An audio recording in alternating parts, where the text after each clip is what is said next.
एक बार सैलानियों का एक दल भारत के अनगिनत खूबसूरत दर्शनीय स्थलों से गुजरता हुआ माउंट आबू पहुंचा।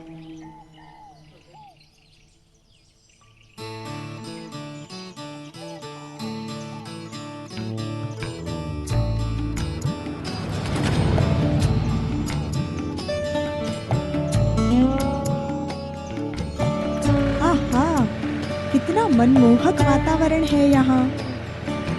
ऐसा लगता है मानो कश्मीर में आ गए हों।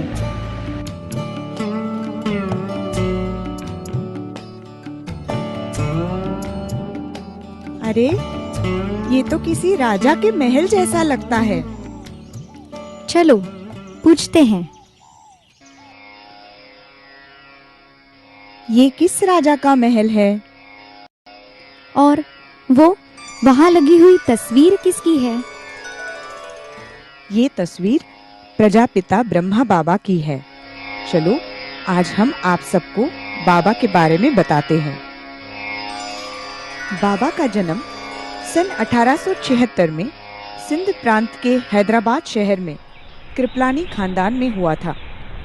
पिता खूबचंद जी एक छोटे से गांव के स्कूल में मास्टर जी थे।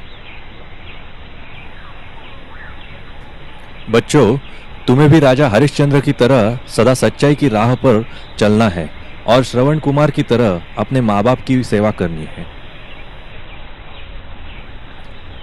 बधाई हो मास्टर जी, भाभी जी को लड़का हुआ है। सच? इनके बचपन का नाम लेखराज था। बालक लेखराज की किस्मत में माँ का प्यार बहुत ही कम था। असमय ही माँ की मृत्यु हो गई। प्यारे लखी, आज अगर तुम्हारी माँ होती तो तुम्हें इतना सयाना देख कितना खुश होती। बाबा, आप कितने अच्छे हैं। मैं आपकी और मम्मा की आश अवश्य पूरी करूंगा। वो पढ़ाई में बड़ा होशियार था। एक चित्त से अभ्यास करने की विशेषता उसमें बचपन से ही थी। लेखराज की दिनचर्या की शुरुआत विष्णु के भक्ति से होती थी। वो बड़ों के साथ सदा नम्र और आज्ञाकारी था। प्रणाम चाची जी, मेरे लायक कोई सेवा? भगवान तुझे लंबी उम्र दे बेटा। सुभान अल्लाह, बेटा हो तो ऐसा हो। इसे कहते हैं सच्चा कुल दीपक, जिसमें संस्कारों की रोशनी हो। एक बार लेखराज के पिताजी को तेज बुखार आया और वे बेहोश हो गए। बाबा, बाबा, आंखें खोलो, थोड़ा पानी पी लो। गांव में कोई वैद्य नहीं था। बालक लेखराज अपने पिता को बैलगाड़ी में बिठा के शहर की तरफ चल पड़ा। बाबा, फिक्र न करो, भगवान आपको जल्दी ही अच्छा कर देंगे। मेरे बाबा को हैदराबाद के किसी अच्छे डॉक्टर के पास ले जाओ तो जल्दी अच्छे हो जाएंगे। मगर होनी को कुछ और ही मंजूर था। अस्पताल पहुंचने से पहले ही खूबचंद जी की मौत हो गई।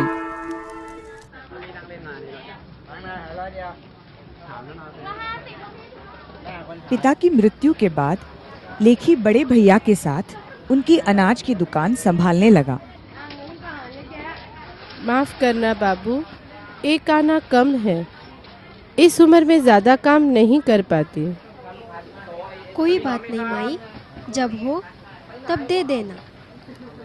यूं तो मुफ्त में बांट बांट कर ये तो मेरा धंधा चौपट कर देगा। घर पहुंचते ही बड़े भैया गुस्से से बरस पड़े। तंग आ गया हूं मैं तेरी इस दरिया दिली से। धंधा दिल से नहीं, दिमाग से किया जाता है। अब मुझे किसी और धंधे की तलाश करनी होगी। फिर वे जवाहरात का धंधा सीखने के लिए बंबई गए।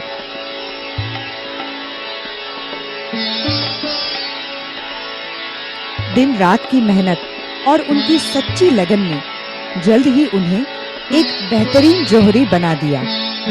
भाई वाह लेखराज, कितना शानदार हार बनाया है। तुम्हारे हाथों में तो जादू है। बड़ा ही गुणी और मेहनती इंसान है। पन्नेलाल जी, देखना एक दिन बड़ा नाम कमाएगा। उनकी तारीफ कलकत्ता से आए एक सज्जन भी सुन रहे थे। अपनी पुत्री जसोदा के लिए इससे अच्छा वर कहाँ मिलेगा मुझे।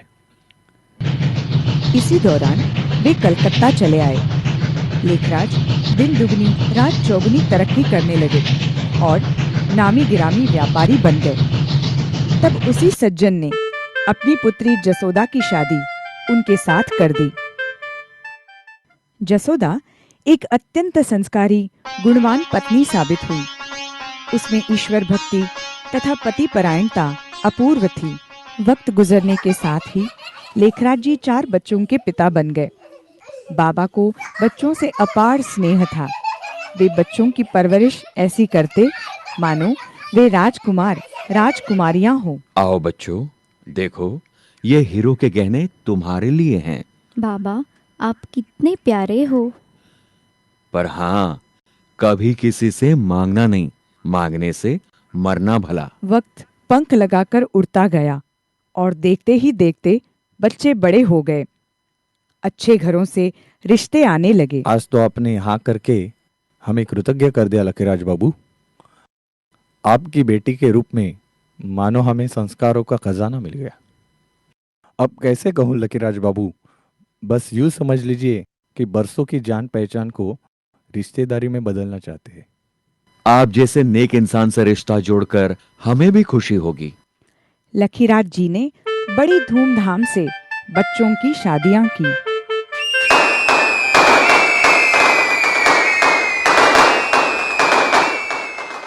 बेटी, खानदान संस्कारों का आईना होता है। अब ससुराल ही तेरा घर है। कभी किसी को शिकायत का मौका मत देना। जी बाबा। लो बहू, तुम्हारे बाबा तुम्हारे लिए हीरे की अंगूठी लाए हैं। बहू, हमारे यहाँ सब कुछ है, हर घर से कुछ न लाना। और देखो, मान तब रहे जब कोई कुछ दे और तुम न लो। बाबा को गीता बहुत प्रिय थी। उसका वे नियमित पाठ करते थे। वे यात्रा में भी गीता का पाठ अवश्य करते। गीता तो सर्वशास्त्रों में शिरोमणि है। भगवान ने कहा है, जब जब धर्मग्लानि होती है तब तब मैं आता हूँ। अधर्म तो चारों तरफ फैल ही गया है। कब आएंगे भगवान? उनको श्री नारायण का चित्र बहुत पसंद था। एक बार एक चित्रकार शेषशैया पर लेटे श्री लक्ष्मी नारायण का चित्र बनाकर लाता है। चित्र तो बड़ा ही सुंदर है। श्री नारायण कितने प्रशांत लगते हैं। पर श्री नारायण के पांव दबाती हुई श्री लक्ष्मी का चित्र निकालकर दूसरा चित्र बनाना, जिसमें श्री लक्ष्मी का गौरव बना रहे। कलकत्ता में उनका जवाहरात का बड़ा व्यापार था। बड़े बड़े राजा और रईस ग्राहक रूप में उनके यहाँ आते रहते थे। लखीराज बाबू कभी झूठे हीरे नहीं देते। सही फरमाया आपने मुनीम जी। अपने लखीराज बाबू विश्वास का दूसरा नाम है। आइए लखी बाबू, बैठिए। आज क्या क्या लाए हो, देखे। इस बार आपकी पसंद के गहने लाए हैं हम। वे बड़े ही सत्यप्रिय तथा धर्मनिष्ठ थे। राजा रईस लोग जब कलकत्ता आते तो पार्टी में शुद्ध शाकाहारी व्यंजन, फल, मेवा, मिठाई आदि परोसा जाता था। लकीराज बाबू, आपकी पार्टी तो फीकी फीकी रही। हम आपको शराब और मांस थोड़े ही देंगे। हमारे आगे तो धर्म बड़ा है। भाई वाह, लखीराज बाबू उसूल के बड़े पक्के हैं। बड़े बड़े राजा लोग उन्हें अक्सर आमंत्रित करते थे। बाबा का उन्नत भाल, उदात्त मुख मुद्रा, दिव्य गुण और प्रभावशाली व्यक्तित्व देखकर राजा लोग कहा करते, लखीराज बाबू, भगवान ने भूल कर दी है जो हमें राजा बनाया। राजा तो आपको बनना चाहिए था। ये तो आपका बड़प्पन है राजा साहब। आपका स्वास्थ्य आजकल ठीक नहीं है। नेपाल नरेश को सूचना भिजवा दूं कि आप नहीं आ रहे हैं? नहीं मुनीम जी, निमंत्रण को ठुकराना मेजबान का अपमान होगा। हम अवश्य जाएंगे।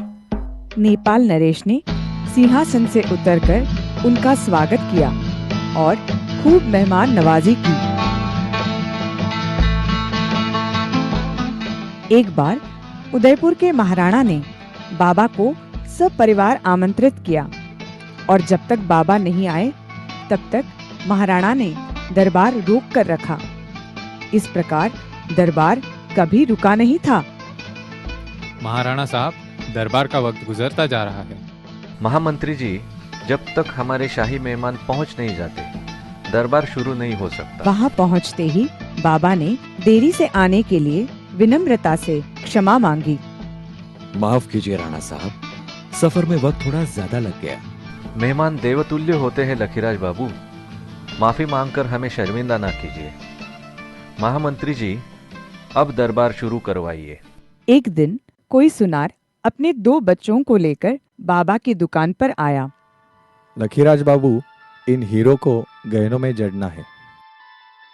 सितारों जैसे चमकते कांच के टुकड़े कितने सुंदर हैं। एक पुड़िया ले लूं? अरे, ये तो एक ही पुड़िया है, दूसरी कहाँ गई? उन्होंने किसी से कुछ नहीं कहा। वे किसी पर कभी अविश्वास नहीं करते थे। शायद सुनार के बच्चों ने खेलने के लिए ले ली होगी।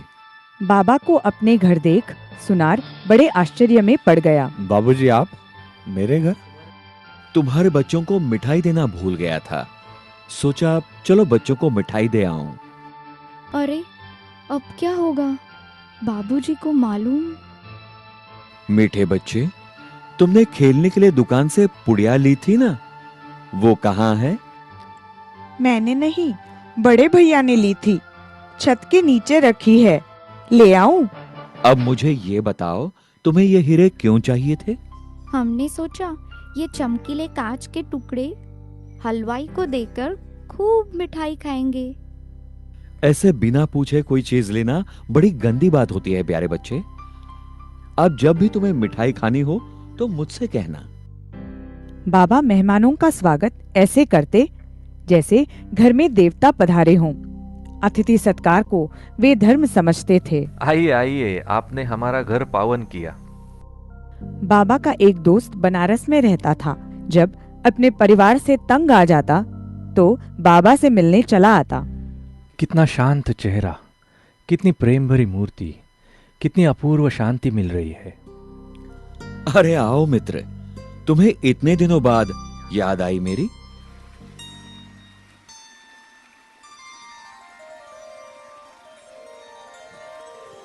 एक बार बाबा गंगा किनारे धार्मिक यात्रा हेतु सपरिवार गए। अपनी पुत्र वधू द्वारा ब्राह्मण को बड़ी दक्षिणा दिलाई। 1000 रुपए? दादा, आप तो राजा हो। ये तो आपका हक है पंडित जी, कृपया इसे स्वीकार करें। लखीराज बाबू, जल्दी चलिए, चाचा जी की तबीयत बहुत खराब है। ओह, चलो चलो। अब मेरे जाने का वक्त नजदीक आ गया है। मेरे पीछे सदाव्रत का क्या होगा? आप चिंता ना करें, ये भंडारा सदा चलता रहेगा। हे परमपिता परमेश्वर, समस्त विश्व की आत्माओं को शांति प्रदान कर। हे गंगा मैया, अपने पावन जल से सबका कल्याण कीजिए। मुनीम जी, शहर में सबको न्योता भिजवा दिया है ना? देखना कोई बाकी ना रहे। लखीराज बाबू, आपका तार आया है बंबई से। गुरुजी का बुलावा आया है, मुझे तुरंत बंबई जाना होगा। मगर पोते के जन्मदिन की पार्टी है, मेहमान क्या कहेंगे? गुरु का बुलावा काल का बुलावा है, मैं गुरु की आज्ञा टाल नहीं सकता।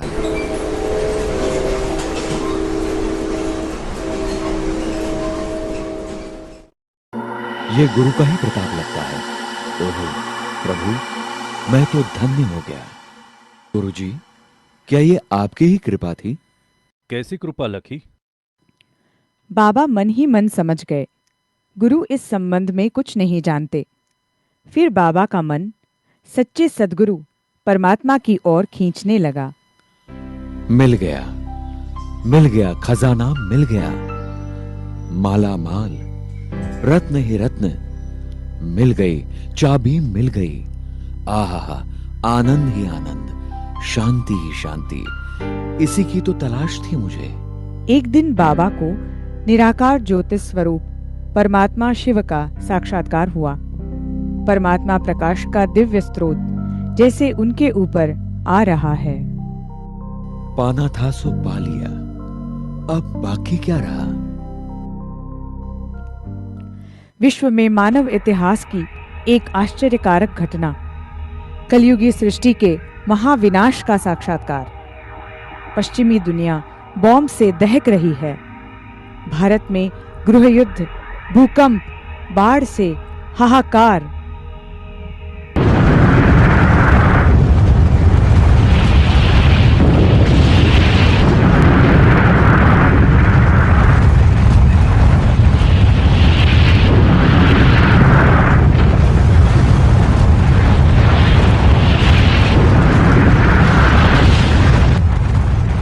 बस करो प्रभु, बस करो।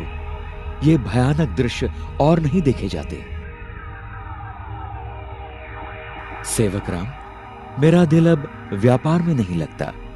अपना हिसाब करके मुझे आजाद कर दो। ये तुम क्या कह रहे हो लकीराज? तुम्हारे बगैर ये सब कौन संभालेगा? अलिफ को अल्लाह मिला, बे को मिली झूठी बादशाही। आई तार अलिफ को हुआ रेल कराही। उन्हीं दिनों बाबा ने एक और अनोखा साक्षात्कार किया। शरीर रूपी पिंजरे से आजाद होकर उन्होंने अलौकिक आनंद की अनुभूति की। फलस्वरूप वे सामाजिक व मोह माया के बंधनों से आजाद हो गए। एक बार बाबा को मृत्यु दशा का साक्षात्कार हुआ। सितारे समान आत्मा भ्रुकुटी से निकलकर पांव के अंगूठे की तरफ गई और फिर लौटकर मस्तक से निकल आकाश की ओर जाती हुई देखी। सचमुच आत्मा शरीर से अलग है। मैं देह नहीं, देह में रहने वाली चेतन आत्मा हूँ। उन्हीं दिनों बाबा को श्री कृष्ण और उनके स्वरूपों के साक्षात्कार हुए। सभी की दिव्य वाणी थी, तत्त्वम, यानी तुम वही देवता हो। ये कैसा साक्षात्कार है प्रभु? क्या मैं वही हूँ? बाबा हैदराबाद लौट आए। वे रात को देर तक सिंधु नदी के किनारे एकांत में बैठकर तारों भरे आकाश में खो जाते। बाबा, रात हो गई, अब घर चलिए। उन्हीं दिनों उनके गुरु लालजी महाराज उनके यहाँ पधारे हुए थे। घर में ही सत्संग चल रहा था। बीच में बाबा उठ खड़े हुए और अपने कमरे की ओर जाने लगे। बाबा को क्या हुआ? ऐसे तो सत्संग के बीच से वे कभी नहीं उठते। एक अद्भुत, आश्चर्यजनक और अपूर्व साक्षात्कार। बाबा जैसे एकदम अशरीरीपन का अनुभव करने लगे। उनकी आंखें लाल दीप जैसी चमकने लगी। सारा कमरा लाल दिव्य प्रकाशमय हो गया। ओहो, बाबा का कितना दिव्य रूप! निजानंद स्वरूपम शिवोहम शिवोहम, ज्ञान स्वरूपम शिवोहम शिवोहम, प्रकाश स्वरूपम शिवोहम शिवोहम। बाबा ने आने वाली नई सतयुगी दुनिया का साक्षात्कार किया। ऊपर से सितारे नीचे उतर रहे थे और कोई दैवी राजकुमार, राजकुमारियां बन जाते थे। ये तो सचमुच बहुत सुंदर, मनमोहक दैवी दुनिया है। बाबा इस साक्षात्कार के बारे में विशेष मंथन करने लगे। बाबा की आंतरिक स्थिति बदलने लगी थी। एक बार उनकी पुत्रवधू भोजन की थाली लेकर उनके कमरे में आई। बाबा के चारों तरफ एक दिव्य प्रकाश उतर रहा था। उसके हाथों से थाली गिर गई। एक बार बाबा की पत्नी जसोदा ने अपने पति में श्री कृष्ण का साक्षात्कार किया और भाव विभोर हो गई। ओह, कन्हैया, मुरली वाला। अब बाबा ने जसोदा निवास में सत्संग शुरू किया। वे गीता को सच्चे अर्थ सहित पढ़ाने लगे। वे बहुत ही तन्मय होकर ओम की ध्वनि बोलते, सुनने वाले ध्यान में चले जाते या गहरी शांति का अनुभव करते। लोगों ने सत्संग का नाम रखा ओम मंडली। मोह माया के बंधनों से ऊपर उठकर समस्त मानव जाति के बारे में सोचना शुरू करो। ओम मंडली में आने वाली कन्याओं और माताओं को दिव्य साक्षात्कार होने लगे। शहर भर में हवा फैल गई। बाबा साक्षात्कार कराते हैं। कृष्ण से साक्षात्कार अपने आप में परम आनंद की अनुभूति है। परमेश्वर को अपने भीतर तलाश करो। इन्हीं दिनों एक सुंदर और गुणवान कन्या राधा ओम मंडली में आने लगी। वो गीत, संगीत और नृत्य में प्रवीण थी। तुम कौन हो? तुम शरीर नहीं, ये शरीर तो 5 तत्वों का बना मिट्टी का पुतला है। तुम एक शुद्ध अविनाशी आत्मा, ईश्वर की संतान हो। कितनी दिव्य और शांतिदायक वाणी है। यही आगे चलकर यज्ञ माता जगदम्बा सरस्वती बनी, जिसे बड़े प्यार से सभी मम्मा बुलाने लगे।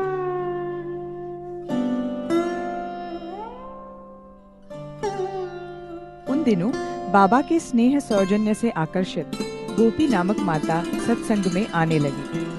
आगे चलकर यही दीदी मनमोहिनी के नाम से जानी गई। कई वर्षों तक संयुक्त मुख्य प्रशासिका के रूप से दीदी ने बाबा के इस विशाल कार्य का सुचारू रूप से संचालन किया।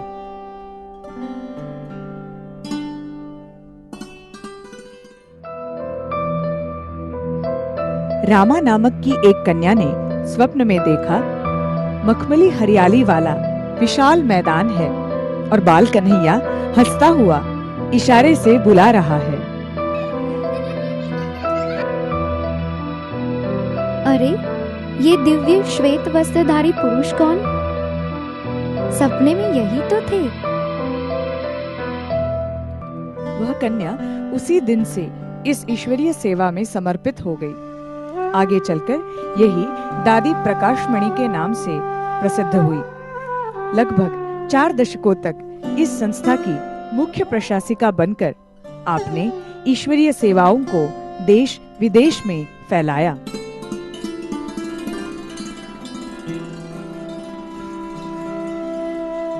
शोभा नामक एक कन्या 9 साल की उम्र में बाबा के बोर्डिंग ओम निवास में दाखिल हुई। शुरू से ही उसका साक्षात्कार का विशेष पार्ट रहा। अलौकिक परमात्मा पालना में पली, मधुर वाणी का वरदान प्राप्त हुई यही कन्या आगे चलकर दादी हृदय मोहिनी तथा गुलजार के नाम से प्रसिद्ध हुई। कई वर्षों से आप दिल्ली जोन की प्रशासिका रही हैं। वर्तमान समय आप इस ईश्वरीय विश्वविद्यालय की संयुक्त मुख्य प्रशासिका हैं। निराकार परमात्मा शिव और प्रजापिता ब्रह्मा का साकार माध्यम बनने का सौभाग्य भी आपको प्राप्त है।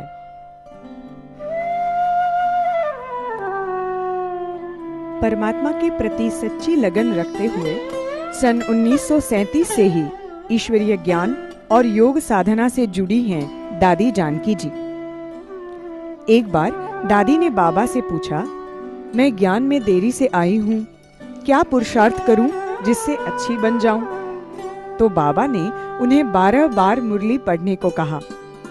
तब दादी ने कहा, बाबा उमंग, उत्साह, अथकपन की मूर्ति हैं। ईश्वरीय ज्ञान को सरल शब्दों में सुनाना आपकी विशेषता है। वो दादी जी, उमंग बार पढ़ूंगी तो और अच्छा बन जाऊंगी ना। तो बाबा ने उन्हें 12 बार मुरली पढ़ने को कहा। तब दादी ने कहा, बाबा 24 बार पढ़ूंगी तो और अच्छा बन जाऊंगी ना।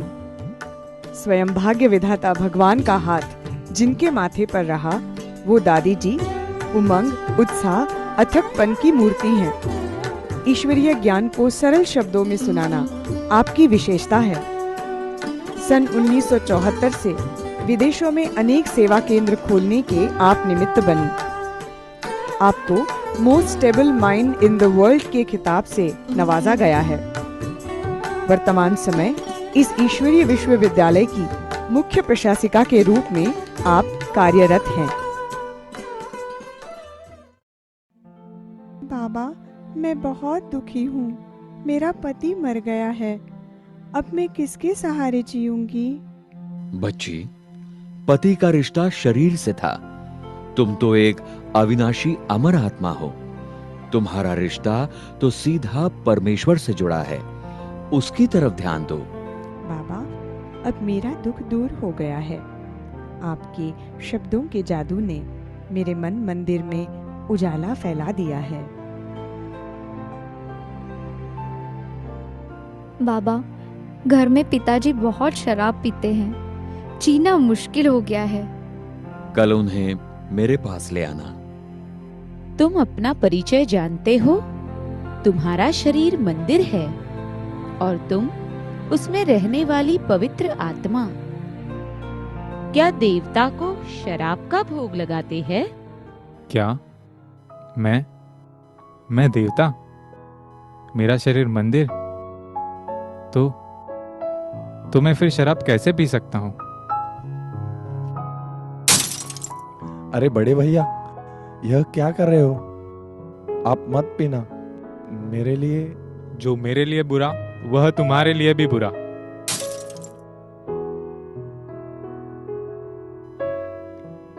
बाबा कन्याओं की पितृवत पालना करते थे, साथ साथ उनमें पवित्रता के संस्कार भी दृढ़ कराते थे। बच्ची, तुम्हें कलयुगी पैंट शर्ट वाले से शादी करनी है या पीताम्बरधारी सतयुगी श्री कृष्ण से? बाबा, हम तो श्री कृष्ण से ही शादी करेंगे। बाबा, कल गाड़ी भेजना। कल जो होगा देखा जाएगा। बच्ची, जागो। तुम्हें हर एक आत्मा की ज्योति जगानी है, विश्व का कल्याण करना है। बाबा, आप सचमुच भगवान हैं। मैं पहचान नहीं सकी। अब आप जो कहेंगे वही करूंगी। बीच में बाबा सब परिवार कश्मीर गए। वही उनकी बेटी की भेंट एक राहगीर से हुई।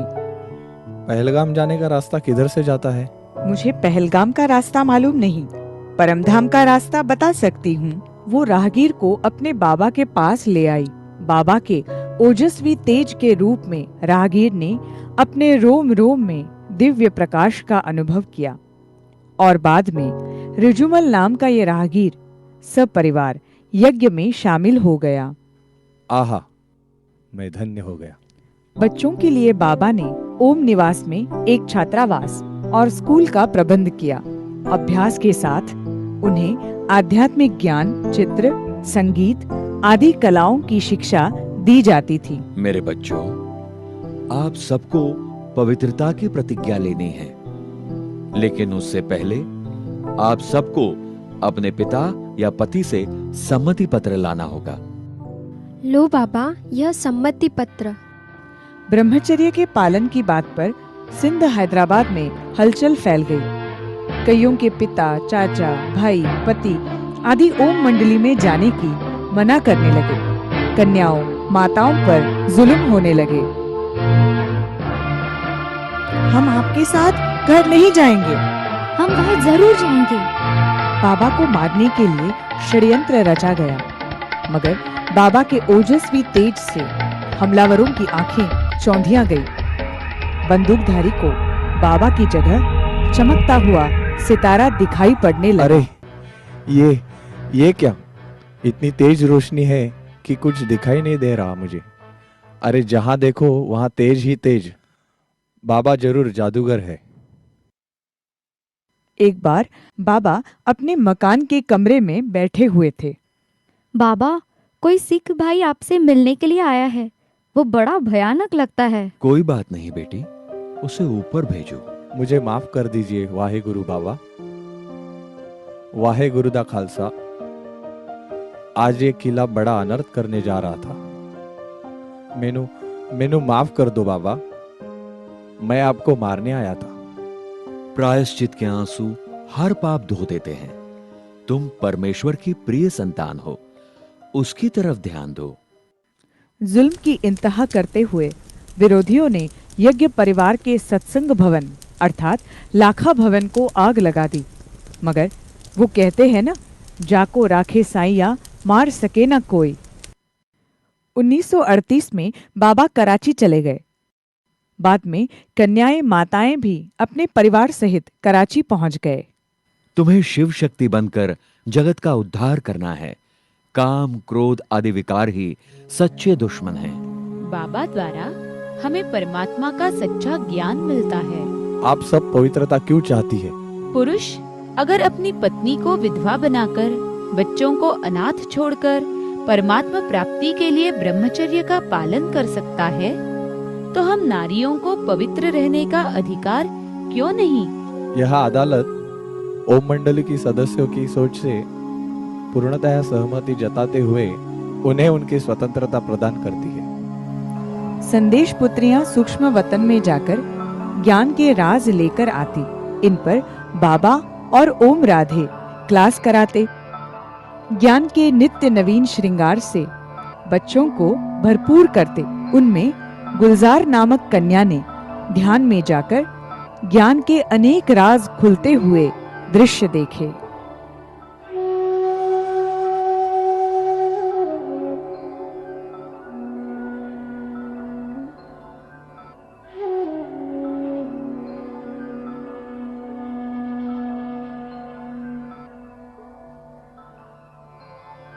धीरे धीरे इस रुद्र ज्ञान यज्ञ में कई भाई बहनें सपरिवार समर्पित जीवन का दिव्य अनुभव करने लगे। इनमें बाबा का लौकिक भतीजा विश्व किशोर का परिवार और आनंद किशोर, विश्व रतन, चंद्रहास आदि कई आते गए। यज्ञ वत्सों की संख्या करीब 350 की हो गई। अब सभी को यही महसूस होता था कि ज्ञान के सागर शिव परमात्मा शिक्षक के रूप में हमें रोज पढ़ा रहे हैं। अस्सलाम वालेकुम बाबा। खुदा के इस बंदे के लायक कोई खिदमत हो तो जरूर बताइएगा। 1950 में ईश्वरीय आदेशानुसार बाबा कराची से सम्मान विदा होकर भारत में ओखा बंदरगाह के लिए रवाना हुए। सारा यज्ञ परिवार आबू पर्वत पर भरतपुर के राजा की इस कोठी में रहने आया। वहाँ अनगिनत सांपों को देख डर गया। डरो मत बच्चों, हमें काम, क्रोध और अहंकार रूपी सांपों से ही तो मुकाबला करना है। यह तो सचमुच हंसों की टोली है। बच्चों, तुम ही सच्ची शिव शक्तियां हो, राज ऋषि हो। तुम्हें ज्ञान तलवार और योग कवच से माया के साथ युद्ध करना है। बाबा, आप इस उम्र में भी इतना कैसे दौड़ लेते हो? बेटी, तुम जानती नहीं, इस गाड़ी में डबल इंजन है, एक ब्रह्मा और दूसरा शिव बाबा। बाबा अक्सर करके अपने लाडले बच्चों को प्यार व शिक्षा से भरपूर ऐसे पत्र लिखते कि जिन्हें बार बार पढ़ने का मन करता।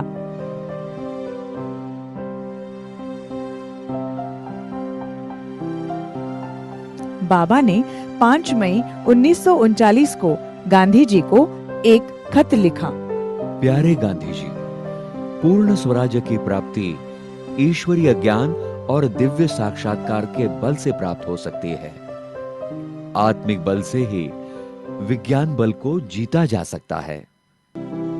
बाबा ने रविंद्रनाथ टैगोर, लॉर्ड हैलिफैक्स, जीना, नेपाल नरेश, उदयपुर के महाराणा को पत्र लिखकर ईश्वरीय निमंत्रण दिया। मम्मा सभी यज्ञ वत्सों को पुरुषार्थ में आगे बढ़ाती। अपनी आत्म शक्ति को जागृत करो और फिर कोशिश करो खुद को सच्चे अर्थों में पहचानने की। परमात्मा शिव ने तीनों लोकों का राज ब्रह्मा मुख द्वारा बताया। साकारी पृथ्वी लोक, आकारी सूक्ष्म लोक और निराकारी ब्रह्मलोक।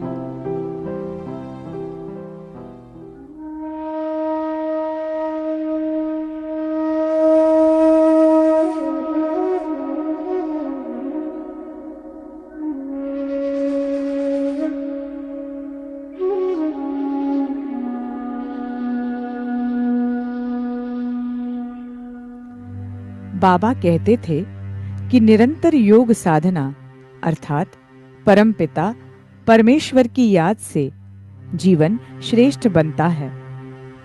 राजयोग आत्मा का